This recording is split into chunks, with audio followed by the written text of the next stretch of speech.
Olá, gente. Escolhemos hoje um tema para conversar com vocês, que eu acredito que seja um tema muito importante e que também está ligado a todos nós de uma forma direta ou indireta. Nós hoje vamos falar sobre 7 pecados capitais. Vamos entender um pouco mais, claro, nós não vamos poder nos aprofundar devido ao tempo, mas o que pudermos transmitir para que conheçamos um pouco mais, até mesmo saber como nos dirigir em determinadas situações, vamos nos esforçar para isso. A fundadora do departamento religioso de uma revista famosa, Published Weekly, e a americana Phyllis Tickle, ela vai dizer que nós somos atraídos pelos pecados que pelas virtudes. O proibido sempre parece mais interessante. De certa maneira, ela tem razão. Né? Quem nunca namorou escondido, quem nunca pegou algo que não era para pegar, ou quem nunca desejou algo que não deveria desejar, não é assim? Então, essas questões dos nossos desejos, das nossas vontades, ela tem um impacto muito forte na nossa vida e principalmente no que se trata do contexto religioso. Na antiguidade, esses desejos e essas vontades, chamadas de pecado, ela vai mudar o mundo e mudar muitas sociedades. Muitas formas de pensar, muitas formas de ensinar. Enfim, a própria educação sofre com isto, né? Por não há aquela separação de moças e rapazes em escolas. Tudo isso é devido às nossas vontades e aos nossos desejos. Tá? O professor de História de Religiões da Universidade de Tel Aviv, o professor Aviad Kleinberg, ele vai dizer que os pecados capitais não são erros concretos. Nós já vamos entender o que ele quis dizer com isso. Mas o estado de espírito que pode levar uma pessoa a cometê-los. Então, por exemplo, quando Moisés determinou ali os 10 mandamentos, percebam que ali nós tínhamos os erros concretos. Por exemplo, não matar, né?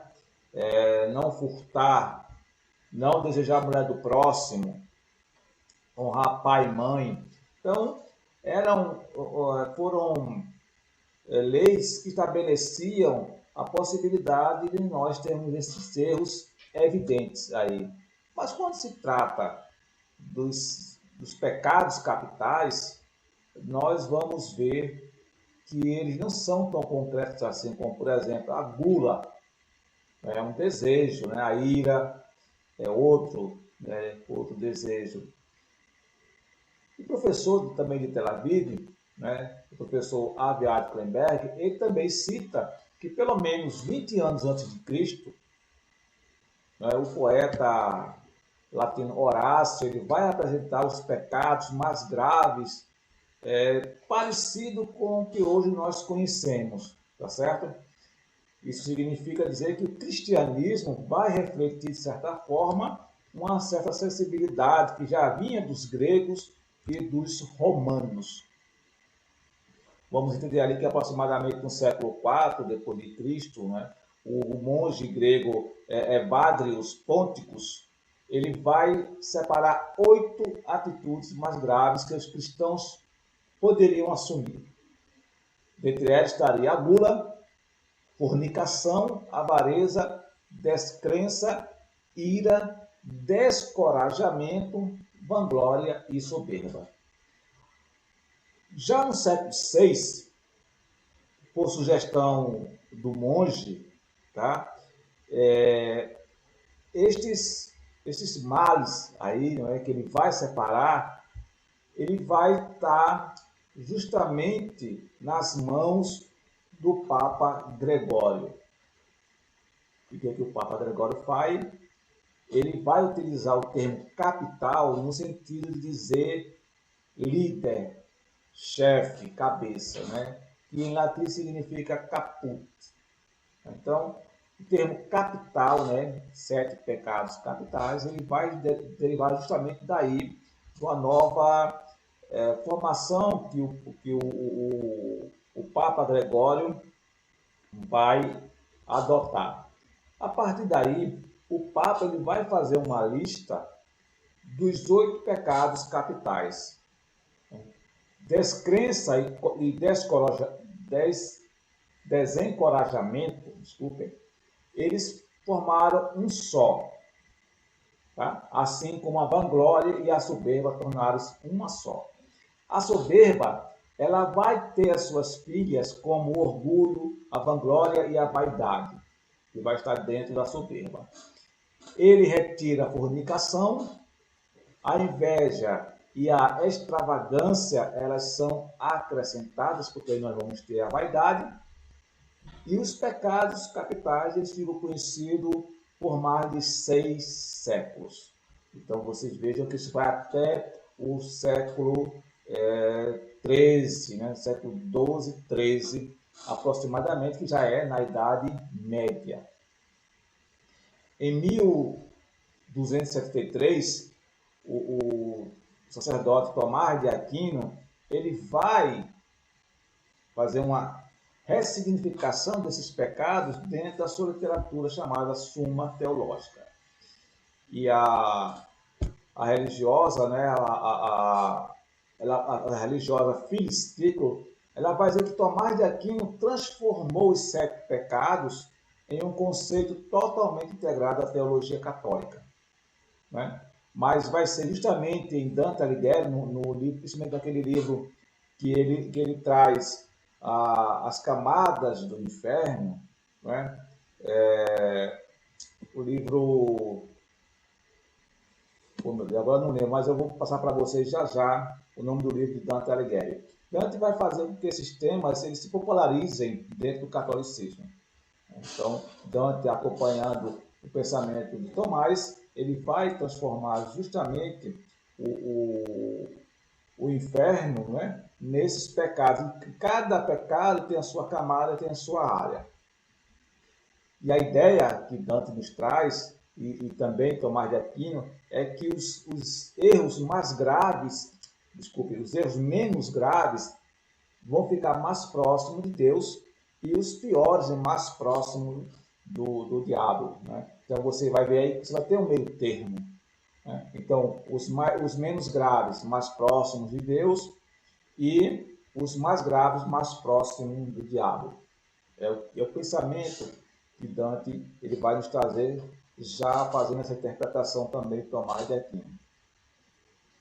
Bom, quais seriam esses menos ofensivos, né? E aí você teria a luxúria, você teria a gula, a avareza, a preguiça, a raiva, a inveja e soberba.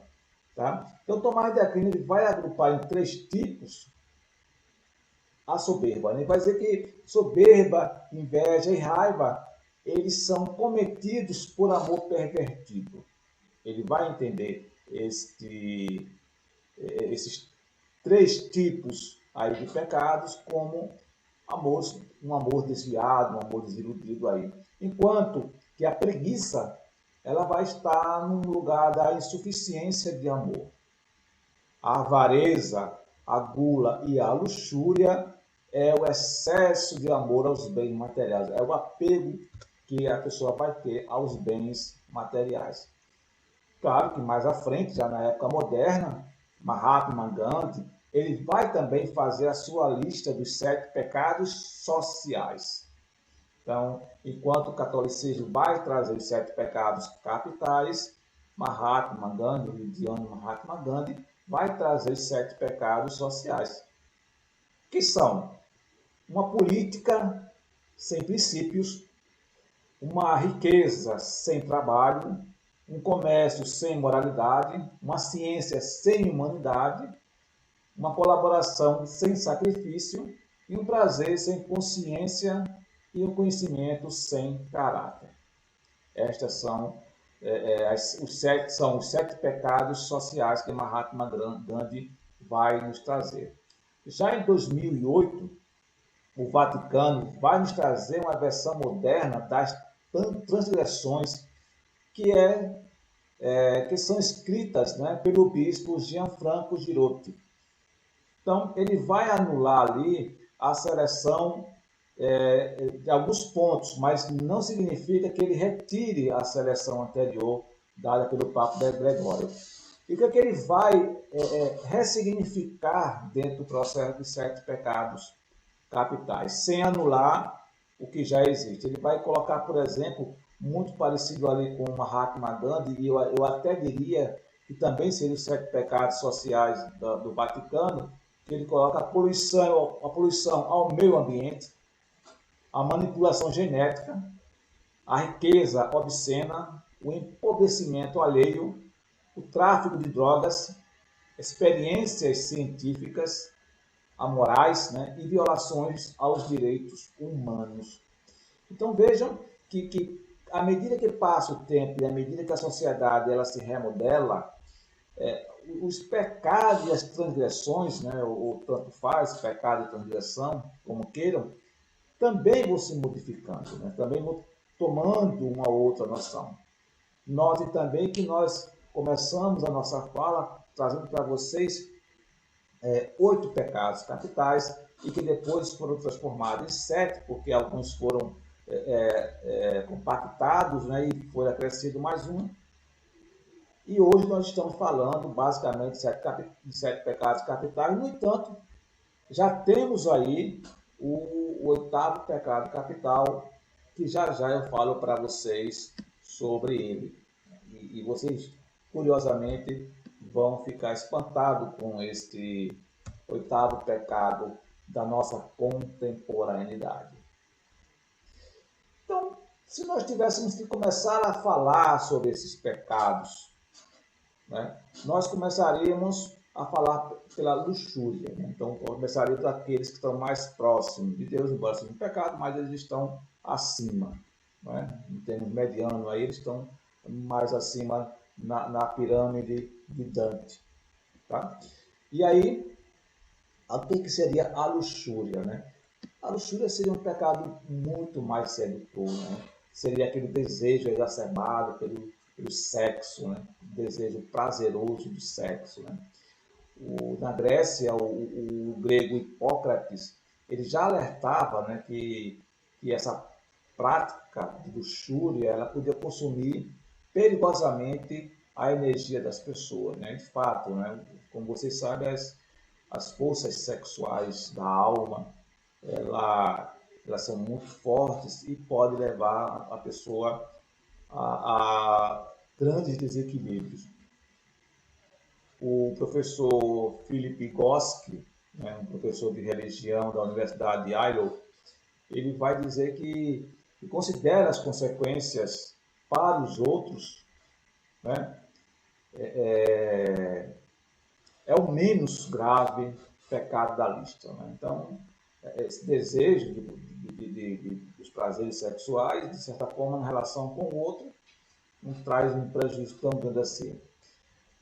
Mas ele continua a dizer, né, que foi justamente perseguido pela igreja nesses prazeres sexuais, você sabe muito bem, por estimular os instintos que achava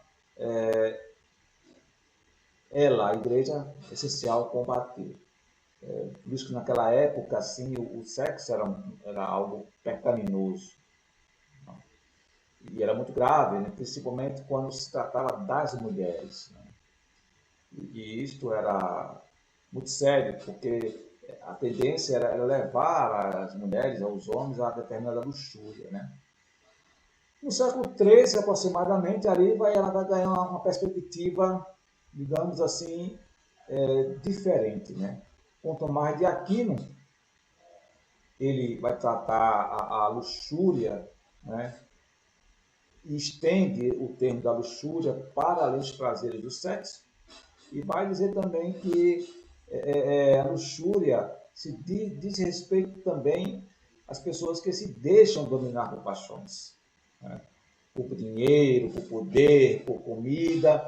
Então a luxúria ela sai totalmente do âmbito do prazer do sexo e passa também da forma desregrada de paixão para isso.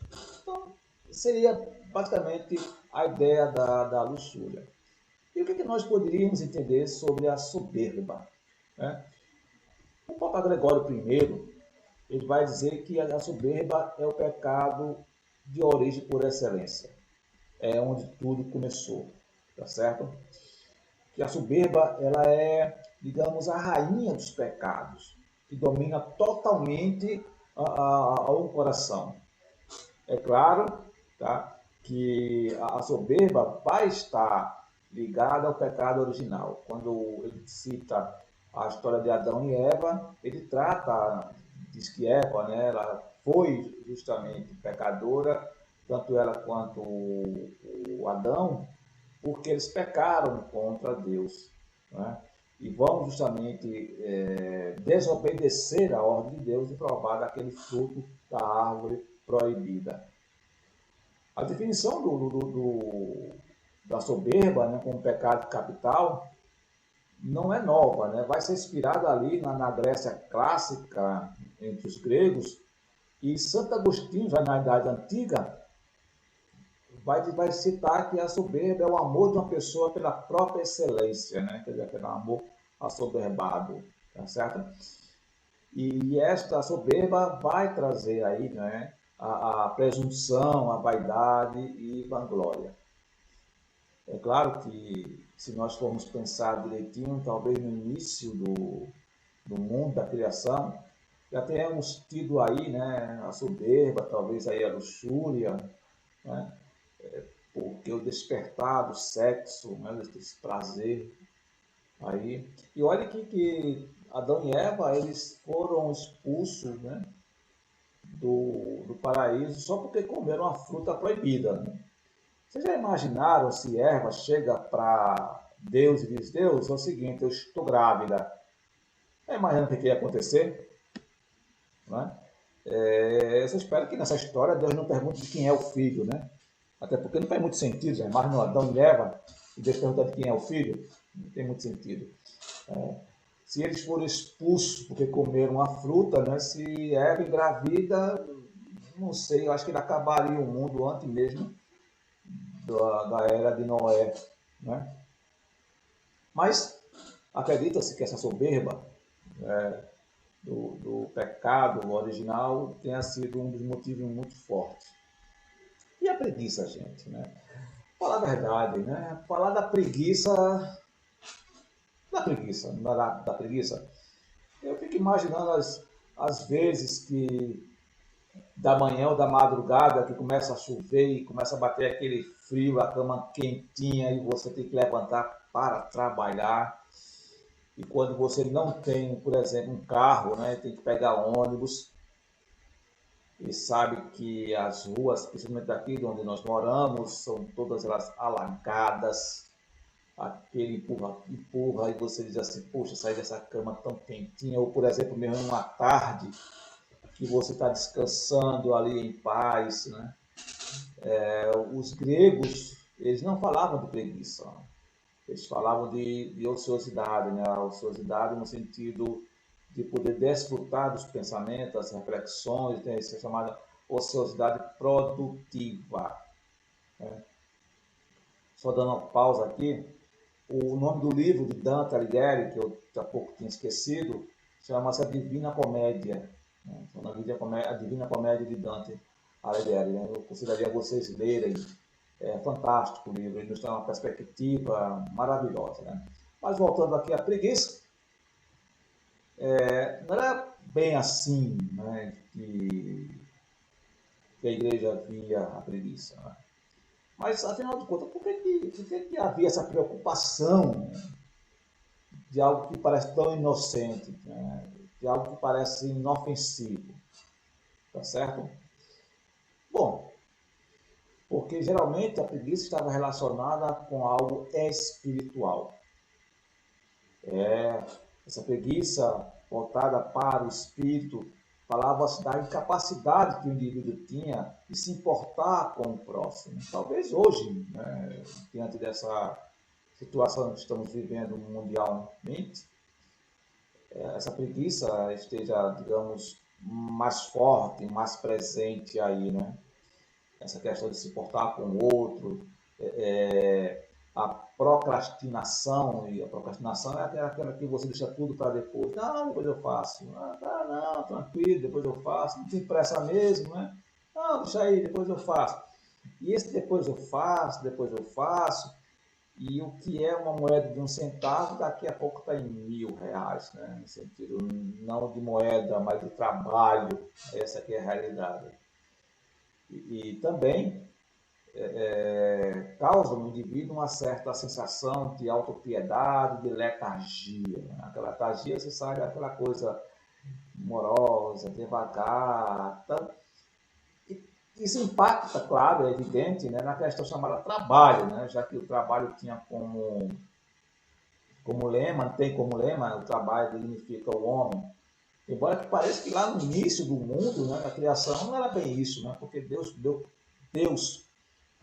como castigo para Adão o trabalho. Né? Vocês sabem que quando eles foram expulsos do paraíso, o castigo para Eva foi engravidar, para Adão foi trabalhar, né?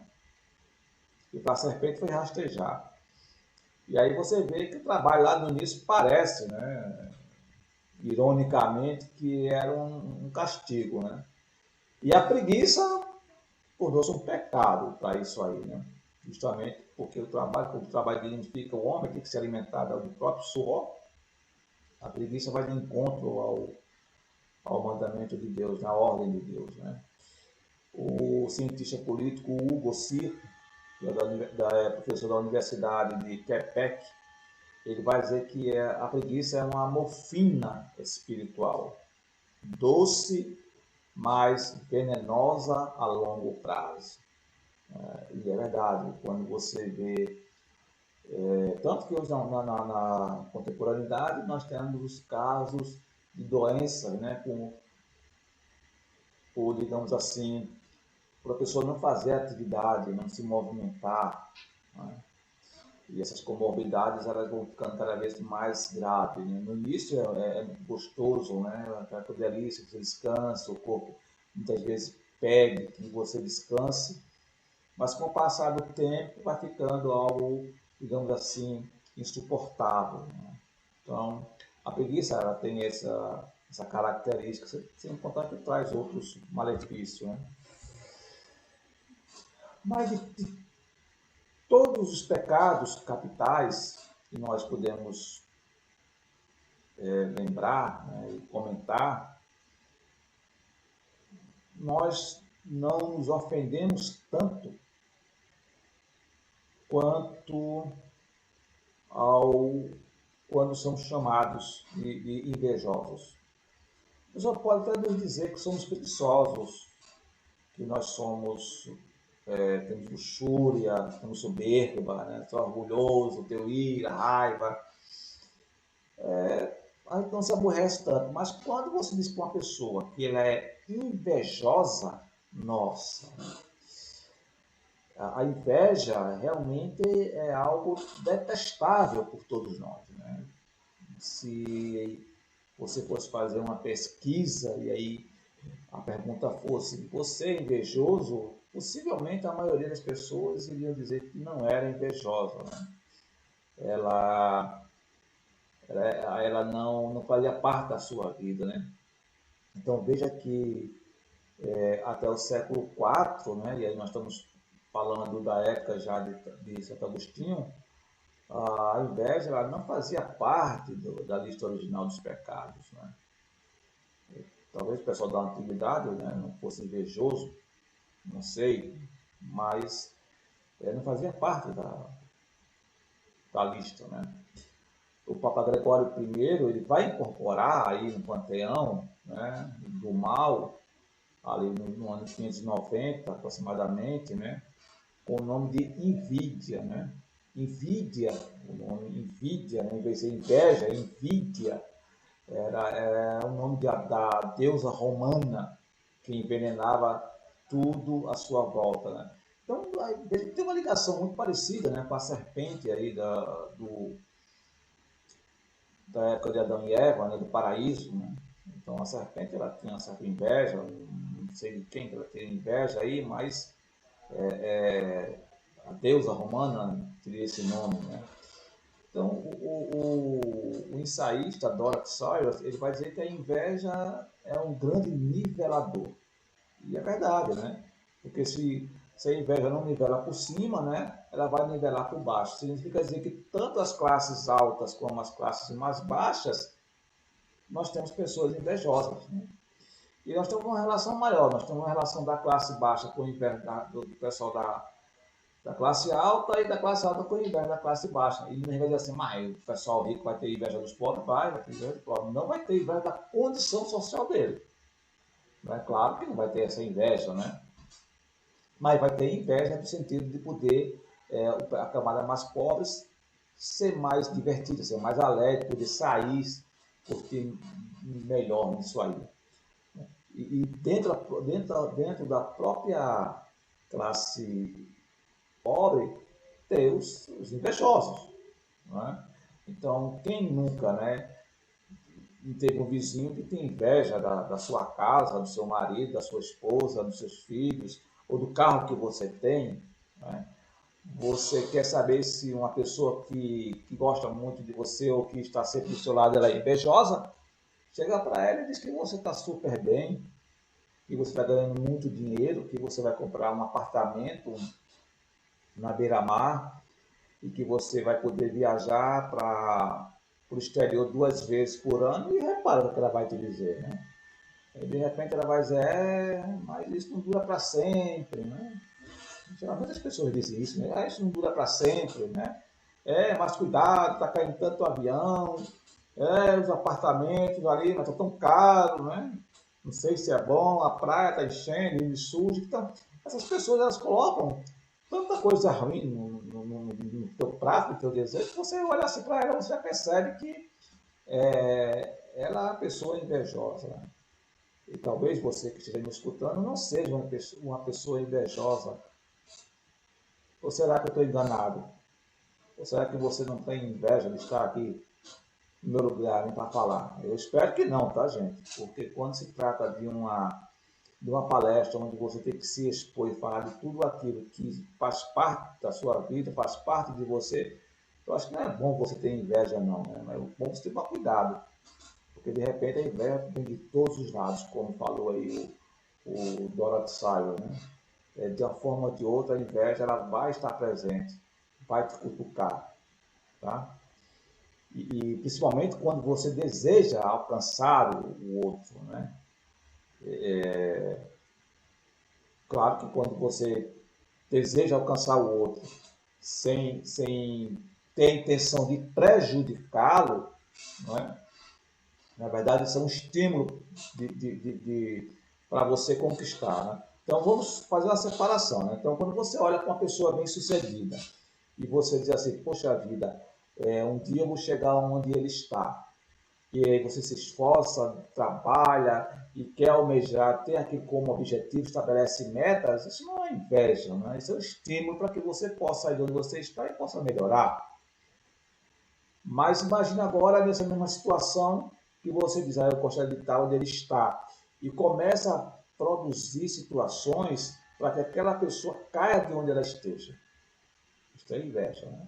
Porque se não tivesse o estímulo, se nós não tivéssemos um modelo para que pudéssemos ser nosso guia, né, ser o nosso exemplo, você já imaginaram quantos invejosos tem para a posição de Jesus? Já pensaram direitinho, né? Porque nós entendemos que Jesus é nosso modelo e guia. Onde é que entra a inveja aí, na nossa relação com Jesus? Não é nenhuma, né? E talvez seja por isto, né, que muita gente se coloca no sentido de ser submisso a Jesus. No sentido de dizer que ele é maior e nós somos menores e nunca chegaremos aonde ele está. E sabemos que isso não é verdade. Né? Sabemos que Jesus é o nosso modelo e guia é um estímulo para nós alcançarmos ele. Né?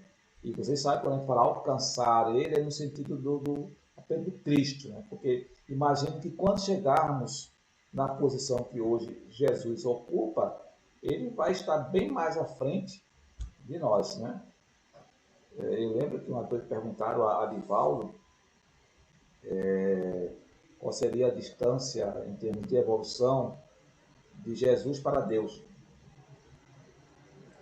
E Divaldo disse que era a mesma distância nossa para Jesus. Então, percebam aí que Jesus é muito mais um estímulo para isso, né? Mas entre a, a, esse sentido de competitividade, de estímulo para você alcançar seu objetivo, que ali está como um exemplo, e a inveja é uma linha muito tênue, né? E por ser uma linha muito tênue, muito perigosa, né? E se a gente não souber administrar isso aí, nós terminamos pendendo para o lado da inveja. E como é que você sabe que você pendeu para o lado da inveja, né? Quando você começa a se sentir mal com aquilo que você não tem. Rapaz, tu viste o carro que fulano tem? Rapaz, tu viste a casa? Você pode estar aí fazendo alguma coisa errada, né? Porque você vê o carro que ele tem, você vê a casa que ele tem, né? Os filhos, o colégio que os filhos deles estudam, o trabalho que ele tem, eu acho que ele faz alguma coisa errada. Então, quando você percebe que uma pessoa ela começa a se sentir mal com o bem do outro, né? E começa a desejar que o outro que é bem sucedido venha para a condição que ele esteja, aí você percebe que realmente ali já está um processo de inveja bem avançado, né? Então afasta essa pessoa aí, né? Porque você vai ser o próximo, né? E eu aconselho a você não ter inveja dela, tá? Porque o sofrimento é grandioso aí. Infelizmente isso acontece e muito. Mas a inveja, às vezes, ela também nos leva a outra transgressão. Uma das transgressões que todos nós gostamos, né? E até dizemos muitas das vezes, não existe nada melhor no mundo do que comer e dormir. Né? Depois que você come, enche o bucho, se deita numa rede e começa a balançar no ventinho bom, né? Vai curtir a preguiça e a gula. Eu não sei se hoje em dia, né, no momento que estamos passando, não sei se a gula ela está tão reinante assim. Eu não duvido que exista, tá? Pessoas de uma forma, às vezes, doentia, né? Doentia que eu falo organicamente mesmo, que não esteja passando pelo sentimento da gula. Engraçado, nós temos um lado da anorexia, né? As pessoas que elas têm esse distúrbio, né, de desejar estar sempre querendo ficar magra, né? E nós temos um lado das pessoas que têm a forma exagerada de comida, né? A parte da gula, né?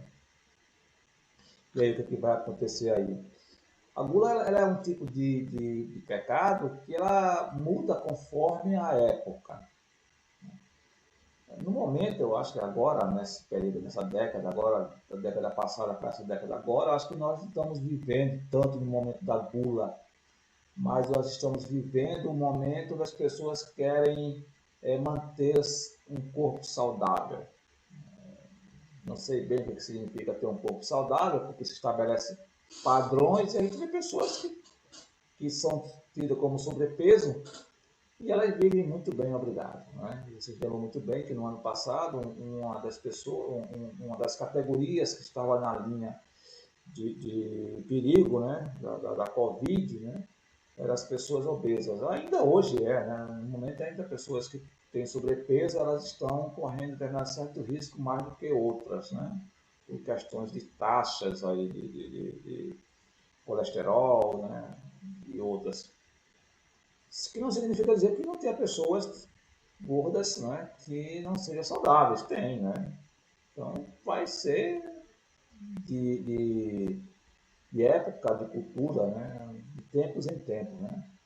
Então, você tem um corpício arredondadozinho, né? Uma barriguinha já acentuada, né? pode significar saúde, fartura, prosperidade, muito bem, obrigado, ou também pode significar um abuso, né, numa alimentação, um distúrbio doentio, né, ou até mesmo um desleixo, né, mas sempre está associado a um consumo, digamos assim, excessivo, ou de comida ou de bebida. Até porque as comidas de hoje, né, as bebidas de hoje, acredito eu que não sejam tão saudáveis como há alguns anos atrás. Né? Com tanto água, papos que existir aí, nós nos alimentamos também deles. Né? Mas como é que o cristianismo vê o sentido da gula? Né? A gula ela vem do latim glutire, que significa devorar, né? Engolir às pressas, né? Aquela coisa assim, agoniada, como se o mundo fosse acabar. Tá? E a gula ela vai levar, ela tem essa transgressão grande, porque ela leva à dependência do mundo material. Você se prende ao mundo material. Inclusive, o próprio Dante, né, passa por uma região lá onde é a religião dos gulosos, né? E você vê as pessoas lá com aquele desespero pela, pela comida, né? E de forma desesperada elas se perdem também, né? Ou seja, elas trocam o mundo material pela valorização de Deus, né? Que é o mundo espiritual. E vocês estão lembrados, né? Quando no filme Nosso Lar, né? Quando André Luiz chega no hospital e o alimento, né? Que é dado para ele é aquela sopa, né? Aquela sopa ali que eu não sei do que é feito aquilo, né? Mas a sopa rala, né? Muito mais água do que tudo.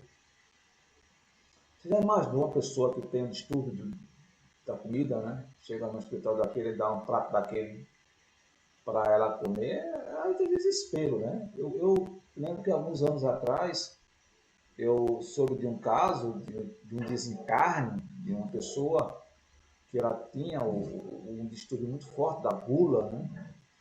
E ela chegou a desencarnar, e quando ela desencarnou, imediatamente ela teve que reencarnar, tá certo? Porque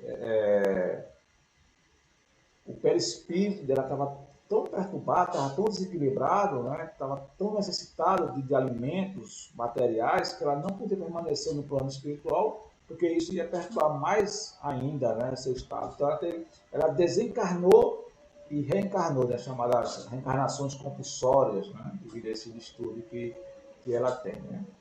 Então, o professor de filosofia lá da Universidade de Cambridge, o professor Simon Blackburn, ele vai dizer que agora no século XX a gula deixou de ter uma conotação religiosa, né, e para se tornar um grave pecado social, ou seja, a gula passou a ser um problema de saúde, né, você sabe muito bem disso, né? E porque passou a ser um distúrbio, um transtorno aí, de uma certa forma, do organismo. Então, não é mais aquele pecado. Né? Mas vocês já repararam que no passado os padres eram bem gordinhos, né? Hoje em dia eles são mais magrinhos, né? Mas no passado, o Tomás de Aquino mesmo era bem gordinho. Né? Ele não cabia na banca que ele sentava, né? Alguns outros papas também eram bem gordinhos. Então talvez esse pecado da gula não funcionasse com eles, não sei, né? Mas que havia, né, essa questão. Outro pecado, e esse pecado, digamos, ele, de certa forma, não é pior nem menos do que os outros, mas é um pecado que está presente no nosso dia a dia, né? É o desejo de nós possuirmos demasiadamente, né, o dinheiro.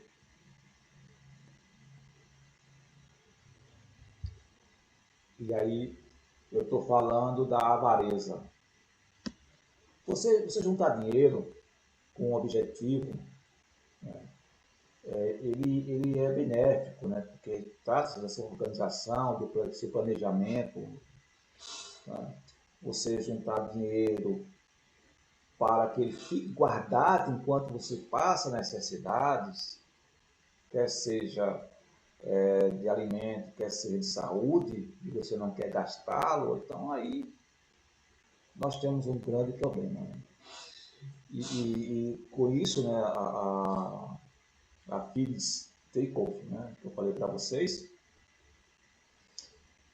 ela vai dizer que o pecado da avareza, né, está menos no acúmulo do que no apego. Então, olha que coisa interessante. Né? Então, ela considera que o acúmulo de dinheiro pode ser até algo perturbador, algum transtorno, né? Mas é menos prejudicial do que o apego que se tem a ele. Né? Você lembra do bezerro de ouro, né? Da época de Moisés, né? Ou seja, o transporte da sua necessidade espiritual para algo que é físico. Né? De certa forma, a avareza ela vai levar as pessoas a prejudicar a outras para amontoar ainda mais, né, que já tem. Então, porque a gente vê pessoas que são avarentas, elas fazem de tudo para elas possuírem mais ainda daquilo que tem, né?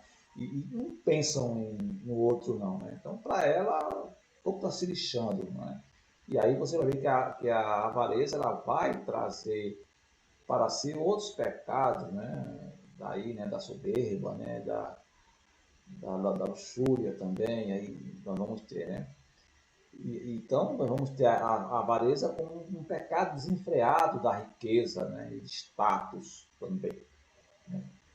E tanto que, há alguns anos atrás, eu não lembro bem, foi a década, nós tínhamos como um símbolo, e até hoje, para quem tem seus 50 anos ou um pouco mais, vai lembrar, né, de seu Nondô Correia, né? E ficou como símbolo de avarento. Né? Então, as pessoas, quando estão muito mão fechada, né, chama Nondô Correia. E vocês sabiam que o termo avareza, né, vem do latim avaritia, que significa mão de vaca? É. E você sabe também que diz, você é uma mão de vaca, né? Você não abre a mão nem para dar sal, né? E a avareza, ela é mãe. É, a avareza, ela é mãe. Ela é mãe porque ela tem 7 filhas ligadas a ela, né? Por exemplo, a traição, a fraude, a mentira, o perjúrio, a inquietude, a violência, a dureza de coração. Então, são as filhas da avareza. Estes pecados que nós falamos até agora, eles têm as suas raízes, né? Têm as suas ramificações, os seus descendentes. E certamente, os descendentes eles estão nas partes mais minuciosas do nosso dia a dia. Claro também que,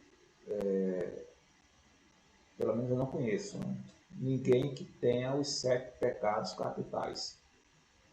Todos eles de uma só vez. Eu não conheço. Mas de repente pode ser que tenha.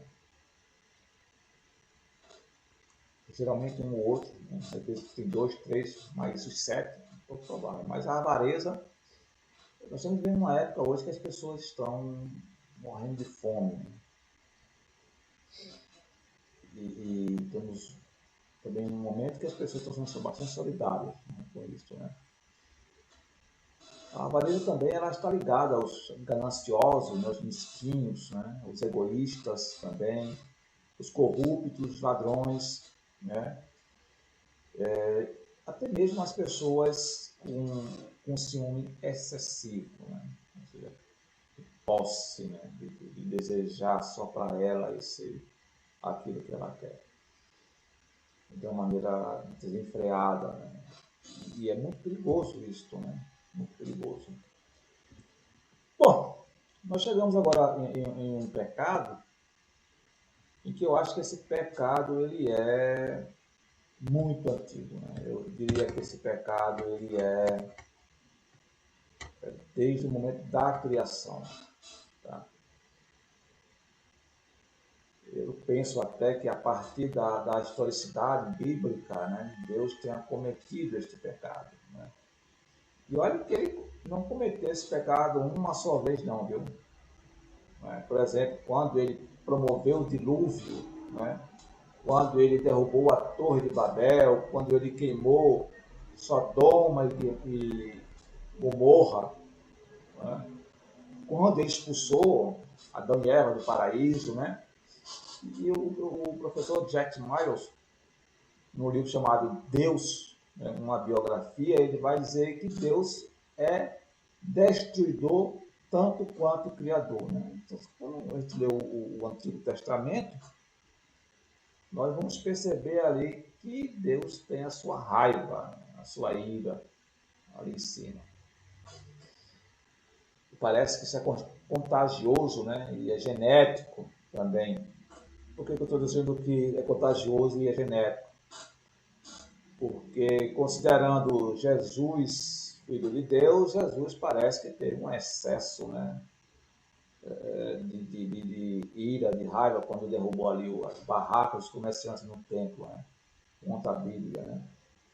Então, será que ele tinha esse pecado, o pecado da raiva, o pecado da ira? Né?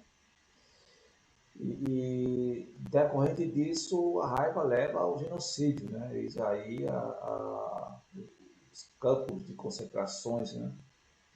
Promovido aí pela era Hitler. Né? Os judeus era o principal alvo deles. Né? Robert Thurman, né? Um teólogo budista da Universidade de Colômbia, ele vai dizer que a raiva para as religiões ocidentais contemporâneas, ela não é um problema. Por que será que ela não é um problema? Né? Porque parece que no nosso cotidiano ter raiva é muito natural. Né? Isso não me faça raiva, né? Rapaz, eu tive uma raiva hoje, né? E você percebe tudo isso, né, de forma natural, né? E ainda, né, o Robert Thurman, ele vai dizer que temos de ser livres da escravidão gerada pela cultura da ira, da violência e da guerra. Nós tratamos hoje a questão de ter raiva, de estar irado, alguma coisa do tipo, como algo natural, né? Por isso que ele trata assim que para o Ocidente não é um problema, porque a gente vê isso com muita naturalidade, mas vocês percebem como hoje nós temos muita violência acontecendo de forma banal, ou seja, a vida foi banalizada, as pessoas têm um excesso de raiva e reagem de forma agressiva a ponto de cometerem loucuras mesmo, né? A ponto de terem ali um sentido de razão que não tem, né?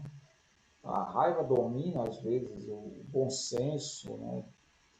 Distorce a noção de bom senso da pessoa, e mesmo até de cristandade, né?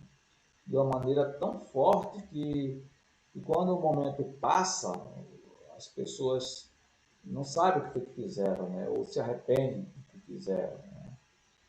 E geralmente a raiva e a ira ela está ligada ao momento que você está vivendo. É claro que tem pessoas que arquitetam determinadas situações agressivas, né? Eles são os piores, né? Porque eles arquitetam, né? Mas, de certa forma, todos nós temos a raiva morando dentro da gente. Né? E já dizia um índio Yankee que nós criamos dois lobos dentro de nós, né? Um bom e um mau. Um bom e um mau. E o lobo que se manifesta é aquele que nós mais alimentamos.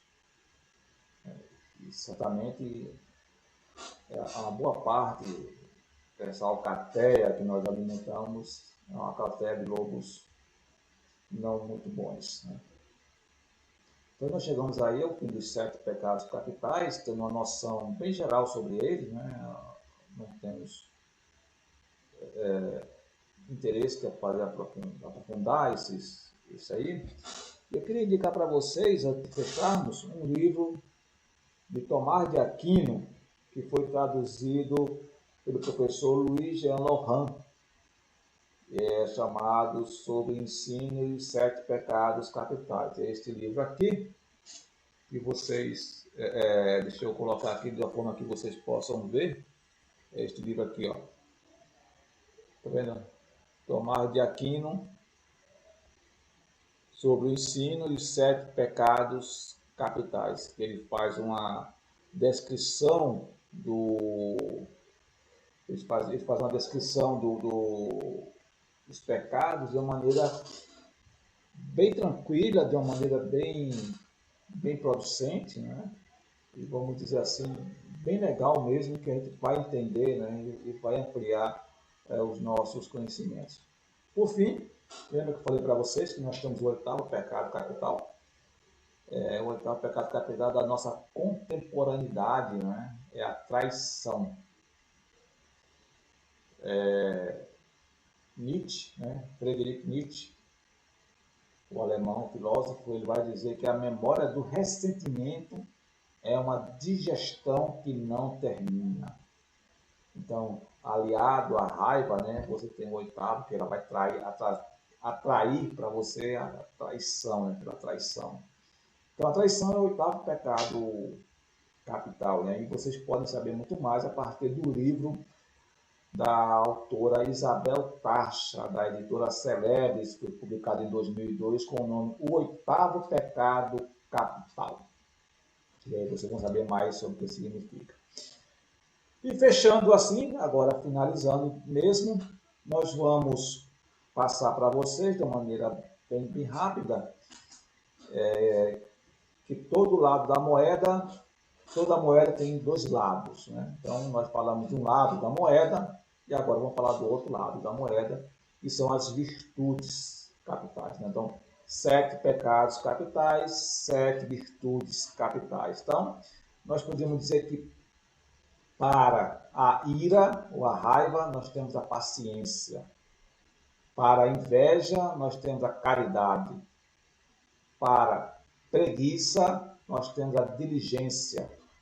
Para a gula, nós temos a temperança. Para a soberba, nós temos a humildade. Para a luxúria, nós temos a castidade. E aí entenda-se castidade não no sentido próprio da palavra, mas castidade como no sentido de regulador, de equilíbrio, né? Para a avareza, generosidade, tá certo?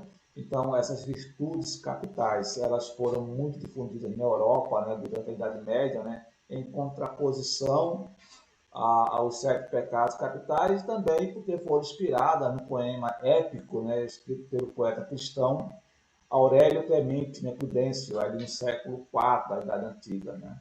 Então, nesse sentido, gente, eu agradeço a vocês pela atenção que vocês tiveram para comigo, né, nesse momento, e esperamos nós, né, que possamos nos identificar com algum desses pecados, claro, para que a gente possa substituí-lo por uma virtude. Tá certo?